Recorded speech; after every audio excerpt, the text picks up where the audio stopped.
আসসালামু আলাইকুম আম্মা। ওয়ালাইকুম আসসালাম। কেমন আছো? ভালো আছি। মা, আমি তোমাকে সবসময় গল্প শোনাই না যে জাত কখনো তুমি যেখানেই রাখো জাত কখনো পরিবর্তন হয় না। মানে সে তুমি যে জাত মানে যে জাতের সে যেটা করে অভ্যস্ত অথবা তার বাপ মা যে চরিত্রে এর বাইরে তার সন্তান হয় না। হ্যাঁ, তা আমার অফিসে একজন চোর, হ্যাঁ নাম বলতেছি না, নাম বলতে পারি কিন্তু নাম বলাটা সরাসরি ঠিক না। হ্যাঁ, ও যে চোর, আমি চাকরি দিয়েছিলাম আমাদের এলাকার রেফারেন্সে আর কি, মানে খুব অবস্থা খারাপ এই সেই। হম, আরো দুইজনের রেফারেন্সে আমি চাকরি দিচ্ছি। চাকরি দেওয়ার পরে আরো 4-5 জন আমাকে রেফারেন্স করে বলছে যে তুই যারে চাকরি দিছ সে একটা চোর। কিরকম চোর? এলাকার যত মিটার আছে, এই যে ইলেকট্রিক মিটার চুরি করে নিয়ে বেচছে, সে একাই চুরি করে, তার নামে মামলাও আছে। তারপর যে মোটর যেগুলো আছে, যে পানি দেওয়ার যে মোটর গুলা থাকে, সে এগুলো চুরি করে সে বেচছে। হ্যাঁ, এলাকা জানে, তার নামে মামলাও আছে। ঠিক আছে, তারপরে মানে এরকম মানে কাল ফল মাছ, হ্যাঁ মাছ চুরি, পুকুরতে মাছ চুরি করে বেচা। এটা আমাকে অনেকেই বলছে যে তুই এর চাকরি দিছিস কেন, কত ধরনের চুরি করবে, চুরি করে সে বাঁচবে। আমি বলছি, হ্যাঁ আমি কিন্তু তাকে মানে তাদের কথাগুলো শুনছি, তাদের কথা কোনো জবাব দিইনি। পরে আমি তার সাথে কথা বলছি, কে বলতো স্যার এগুলো মিথ্যা কথা, এগুলো মানুষের বানানো কথা। এগুলো আমি তোমার বানায়, মানুষের এলাকা মানুষ তোমার সাথে বলে লাভ কি, তোমার সাথে তাদের কোনো শত্রুতা নাই। পরে বলছে স্যার আমার একটা শত্রুতা আছে। আমি কি শত্রুতা? শত্রুতাটা হয়েছে সে বিয়ে করছিল, রিলেশন প্রেম করে বিয়ে করছিল, বিয়ে করার পরে তার বিয়ে হওয়ার একটা বাচ্চা হয়েছে, বাচ্চা হওয়ার পর বউর সাথে ঝগড়া লাগে, বউ চলে গেছে। হ্যাঁ, আলাদা থাকে বউ 1 বছর ধরে, 8-9 মাস, 1 বছর ধরে। শ্বশুর বাড়ির মানুষে তার তার নামে বদনাম গুলা ছড়াইছে। হ্যাঁ, শ্বশুর বাড়ির মানুষে তার নামে সেই বদনাম গুলা ছড়ায়। পরে আমি বলছি শ্বশুর বাড়ির মানুষ হইতে পারে, শ্বশুর বাড়ির মানুষ যার ঝগড়া হয় বদনাম করে। তারপর শ্বশুরের সাথে মানে অঞ্চে আমাকে ধরছে যে স্যার আপনি আমাকে কষ্ট করে, আমি তো বউর সাথে খারাপ ব্যবহার করছি, আমি বউটা আনতে চাই, আমাকে যদি আপনি একটু হেল্প করতেন তাহলে হ্যাঁ আমি করতে পারতাম, নিয়ে আসতাম তাকে। আমি এক ভুল করছি স্যার, মাফ করে দেন। মাফ হচ্ছে বলে অফিসেতে এরকম যে চুরির ব্যাপারটা, সে আমার জন্য প্রায় 6-7 মাস চাকরি করছে। এর মধ্যে সে 10-15 বার 20 বার সে কিন্তু চুরিতে ধরা গেছে। হ্যাঁ, তার ভুল হয়েছে, ধরা খাইলে বলে ভুল হয়েছে। কালকেও আর হবে না, আর হবে না, আর হবে না। তুমি তো শুনছো, আর হবে না। কালকেও হ্যাঁ, সুযোগ পাইলে এমন কোন জায়গার বাদ নাই চুরি করে না। মাফ চাই আমি, ঠিক আছে ওকে। হ্যাঁ, মানুষ ভুল করতেই পারে, কিন্তু এটাও কিন্তু আমার সবচেয়ে বড় ভুল। মানুষের যে আমি বলি মানুষে, কিন্তু আমি কিন্তু সেটা কাজ করি না, এটা আমার আম্মা জানে। আমি কখনো মুখে বলি কিন্তু অ্যাকশনে যাই না, বিষয়টা হচ্ছে এরকম। তো এইটা আমার ভুলটা আবার আমি প্রমাণ হলো যে আমি ভুল, যে মানুষ যেটা বলছে ঠিক ছিল তাকে আমার তারাই দেওয়া উচিত ছিল, তা কিন্তু এখন আমার ঠিক হয়নি।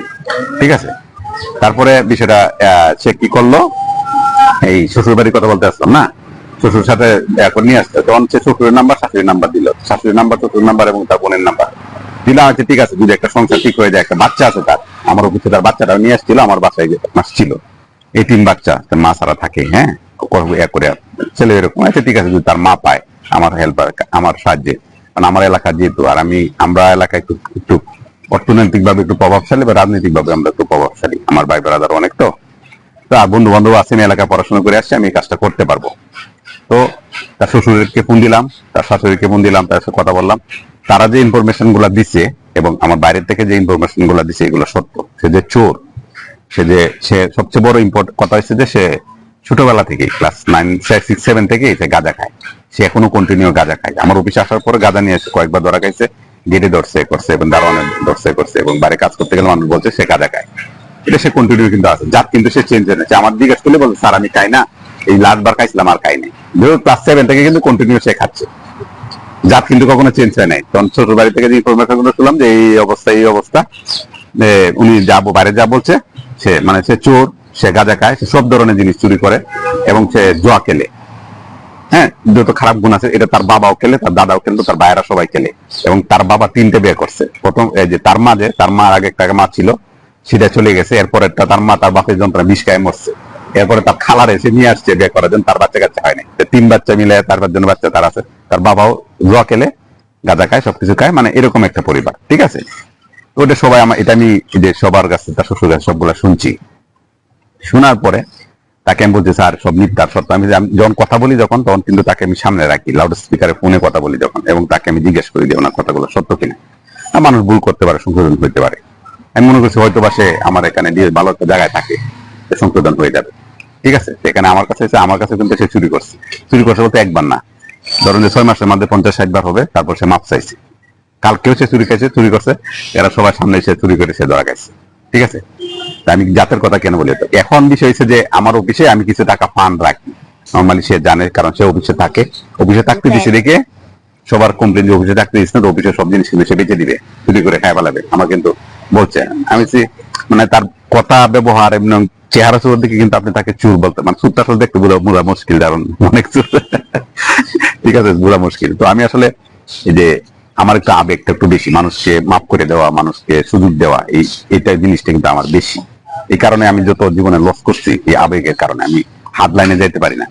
হ্যাঁ, মানে বুকে বলতে পারি কিন্তু হাত লাইনে যাইতে পারি না কিছু কিছু এর ব্যাপারে। আজকে কি করছে, আমার অফিস ভাড়া বাবদে করে মানে 30,000 টাকা 32,000 টাকা অফিস ভাড়া, আমি সার্ভিস চার্জ পরে দিই। আমি কালকে থেকে 27,500 টাকা রেখে গেছি। একটা জায়গা আছে আমার, হ্যাঁ, এটা একদম মানে কেউ চেক করে না, সিক্রেট, যা শুধু আম্মা জানে। আর ও একবার আমি যখন ইমার্জেন্সি মেশিন আনলাম, ওই যাতে বার করে টাকা দিয়েছিলাম, উনি দিচ্ছেন, কোথায় থেকে বার করে দিয়ে সে দেখে নাই, কিন্তু আমি মিক্সারকে দিচ্ছি, সেটা দেখছে। হ্যাঁ, তো ওই জায়গাতে 27,500 টাকা ছিল। সকালে রাখতে পারে নাকি, আমার অফিসে আরেকটা ছেলে আছে, রাত্রে 2টার সময় উঠে দেখে আমার রুমে লাইট জ্বালানো, সে বলতে ফিরে ওই গেছে লাইট নিবাইতে গিয়ে দেখে যে সে খুঁজতেছে। হ্যাঁ, সে খুঁজতেছে, তো বলতে কি খুঁজছ, সিডি খুঁজে, কি সিডি খুঁজছ, রাত্রে সাড়ে কাছে চাইতি, তো রাত্রে 2টার সময় 3টার সময় সিডি খুঁজছ কেন? হ্যাঁ, তো সিডি খুঁজতেছে। তখন আমি তারে বলছি যে তুমি সিডির সাথে সিডি খুঁজে নাই, সে লাইট জ্বালাই গিয়ে ওই টাকাটা আনতে গেছে, তুমি দেখো টাকাটা আছে কিনা। কোথায় স্যার টাকাটা? আমি ওই অত জানতো না, বলছে এখানে। বলছে না স্যার, টাকা নাই।